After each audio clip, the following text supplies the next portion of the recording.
looking to make young men into kings, young women to queens, giving hope and belief that they could achieve whatever they want, whenever they want, however they want.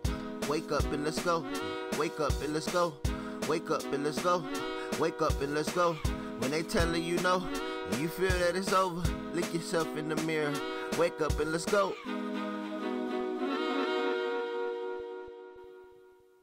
Let's go. I'm Chris Woods, and this is the Let's Go podcast. My mission is to educate, encourage, and empower those who seek success. I aspire to inspire individuals to create, cultivate, and execute ideas.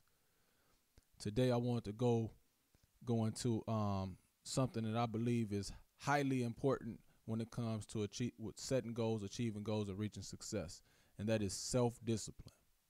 Before I get into it, I wanted to, throw a quick shout at my book, One Mailbox at a Time, Your Step-by-Step Guide to Success.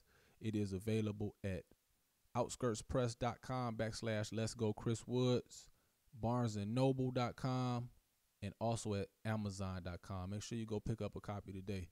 Check it out. I think it's a real good tool in helping you get organized and in order when it comes to setting and achieving goals. I got some cool little worksheets in the back to where you can, some samples to where you can create your own goal setting formats and how to manage your time. So what I want to do first is let's get into this whole thing about self-discipline. See, I believe self-discipline is highly important because without discipline, it's easy to fall out of order. So the number one question is, what is self-discipline? So I got 1, 2, 3, 4, 5 quick definitions of what I believe self-discipline is, or what self-discipline is to me from my perspective. So this is just all based on my perspective. I'm not asking you to agree with it. Maybe you do agree with it. Maybe you don't. Hopefully you could take something from it and use it to help benefit you. So what is self-discipline? When you are willing and able to resist temptation and maintain direction and follow order. So that's the first definition of it. So you are able to resist temptation and maintain direction and follow order. So what I could liken that to is if you're a basketball player and y'all running line drills and the coach telling you run 20 down and back, and coach walk out of the gym for a second. Are you going to say you ran 20 down and back, or are you actually going to run 20 down and back? Are you going to resist the temptation of cheating because he not going to find out? Can you maintain the direction that was given to you, and can you follow order? The self-discipline. Okay, another one is the intrinsic ability to avoid misdirection and stay on course without external stimulation. So it's self-discipline. So can you stick to your plan, stick to your guidelines and your strategies without an external force, without someone or something being the reason that you're doing it? Can you just do this on your own, just wanting to be better? Can you do this on your own, just trying to be a better version of you?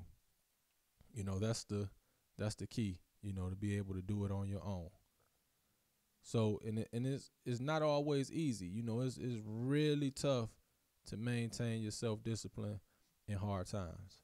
So at least it's to the third one is having control of your emotions and reactions to people or situations during stressful, inconvenient, and uncomfortable encounters. So can you maintain your composure when you're uncomfortable in your emotions? The greatest example that I could point to of someone who is truly self-disciplined is Floyd Mayweather.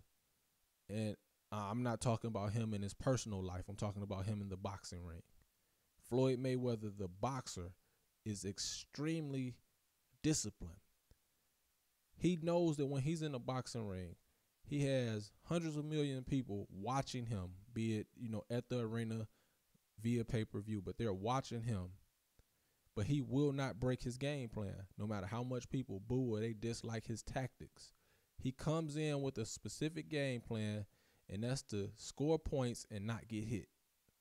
He's not trying to knock anybody out. He doesn't want to stand toe-to-toe and make it this, grudge match. He's trying to score points and not get hit. no matter what happens. And there's no more inconvenient, stressful, and uncomfortable encounter than being in a fight. Because, like people always say, you could play football, you could play baseball, you could play basketball, but you can't play fighting.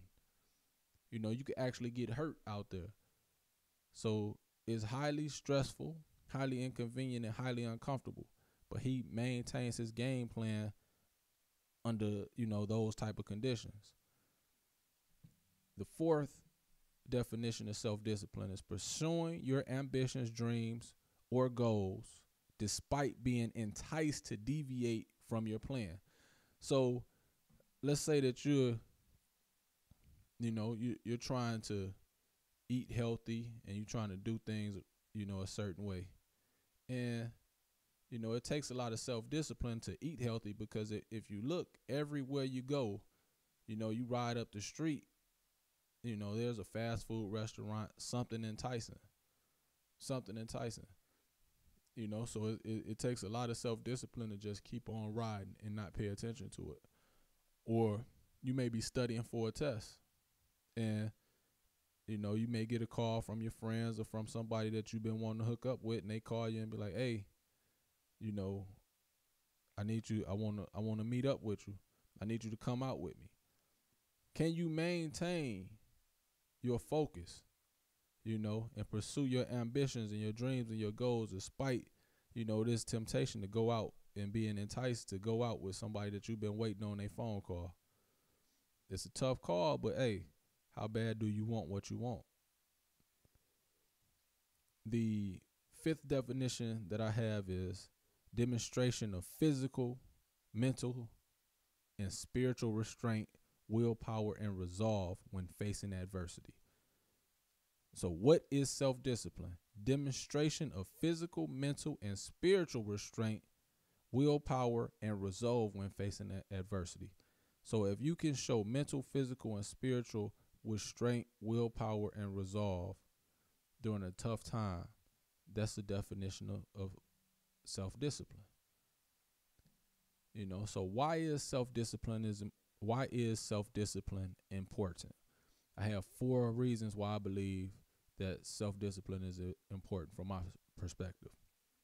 Number 1, if you cannot control yourself, then you cannot expect to control or change your circumstances.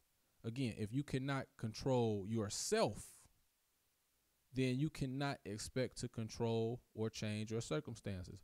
If you have no discipline to make sure that you're going to do the right thing, this is why it's important. So if you don't have enough discipline to maintain and stay course, then how can you change your circumstances? How can you get out and better yourself if you can't control yourself?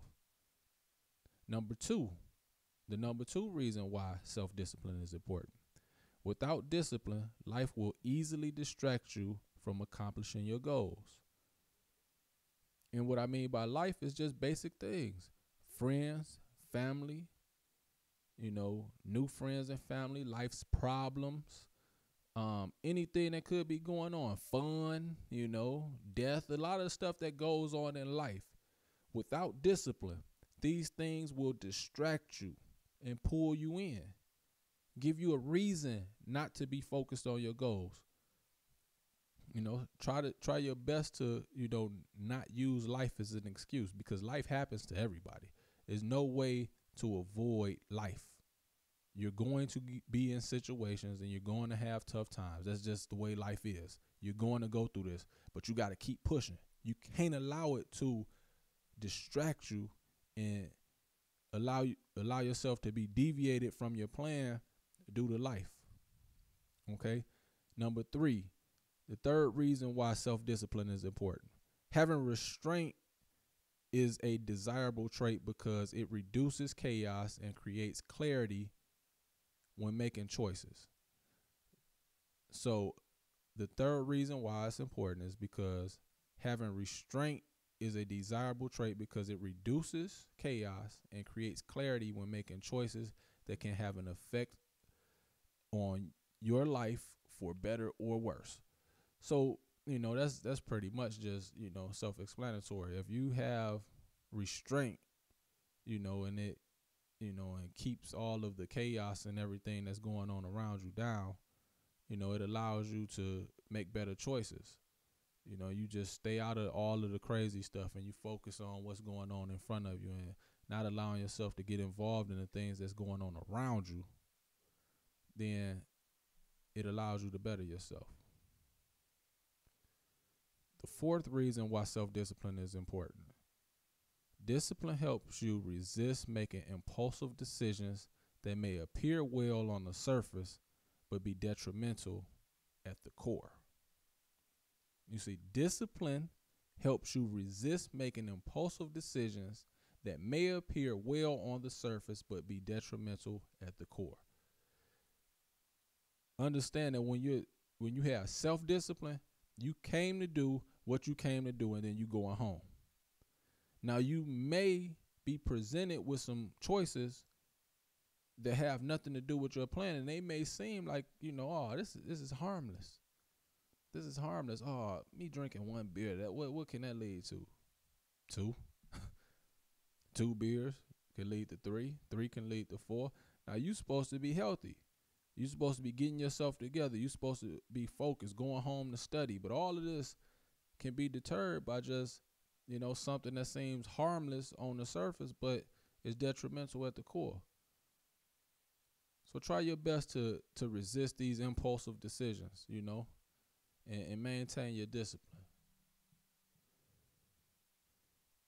So with self-discipline, if you remain disciplined in your principles and you are persistent with your plan, you will see favorable results. This is what I believe. This is from my perspective. I believe that if you are disciplined with your principles and you're persistent with your plan, then you will see favorable results.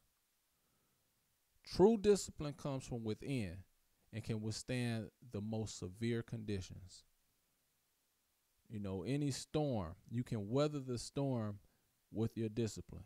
Don't allow your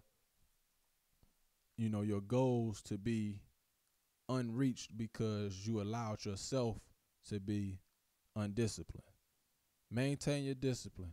Stay within your plan and don't deviate.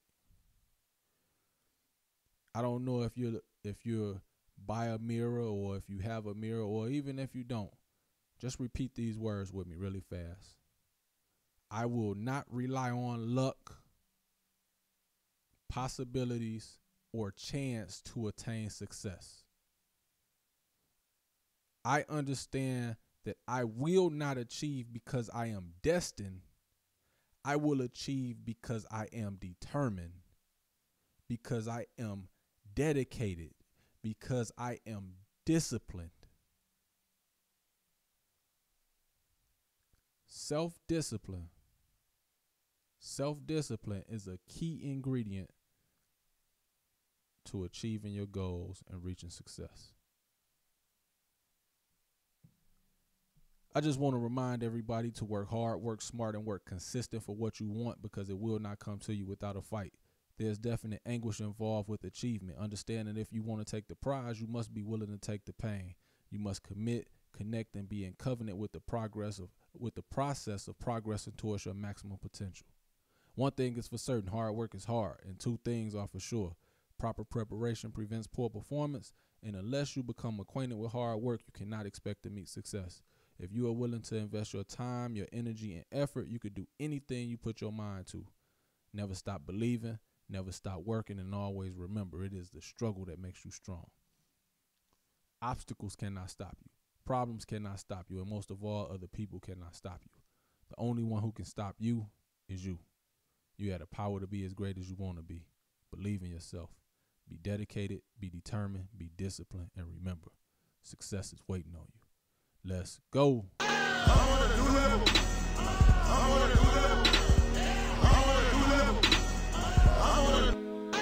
Living to make young men the kings, young women the queens, giving hope and belief that they could achieve whatever they want, whenever they want, however they want. Wake up and let's go. Wake up and let's go. Wake up and let's go. Wake up and let's go. When they telling you no, and you feel that it's over, look yourself in the mirror. Wake up and let's go.